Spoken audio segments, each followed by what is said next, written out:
এ বাবু, ভিডিওটা শেষ অবধি দেখবে, তবেই তো আরো বেশি মজা পাবে।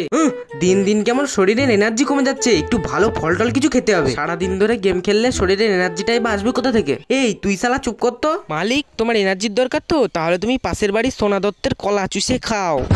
আরে শালা তুই কি বললিস? আরে না মালিক, ও বলতে চেয়েছে পাশের বাড়ির সোনা দত্তের কলা চুরি করে খেতে। ঠিক ঠিক, তোরা এখানে বস, আমি তাড়াতাড়ি কলাটা চুরি করে আনি।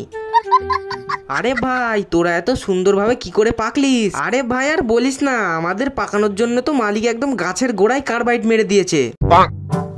আরে শালা, এখানে তো ভালোই পাকা কলা, ফটাফট শালা চুরি করে নি। এই কি করতে এসেছো আমাদের মালিকের কলা বাগানে? কেন, তোদের কলা বাগানে মানুষ কলা চুরি ছাড়া কি করতে আসে? হ্যাঁ হে, কি আর বলবো বাবু, আমাদের কলা বাগানে তো অনেকে হাঁক দিয়ে আসে গো। আচ্ছা ঠিক আছে, তোরা অনেক বক বক করেছিস, এবার আমাকে কলাটা ঝাপতে দে। ও আচ্ছা, তুমি কলা চুরি করতে এসছো? দাঁড়া, আমার মালিককে ডাকছি। মালিক, আরে ও মালিক, হাই দেখো না, এই শালা লোকটা কলা চুরি করতে এসছে তোমার বাগানে, এর মেরে ওর ভেঙে দাও। হাই সর্বনাশ করেছে বাড়া, পালায় আগে এখান থেকে। যে যে চুরি করবে কলা কেটে নেবো তারই কালো কোলা।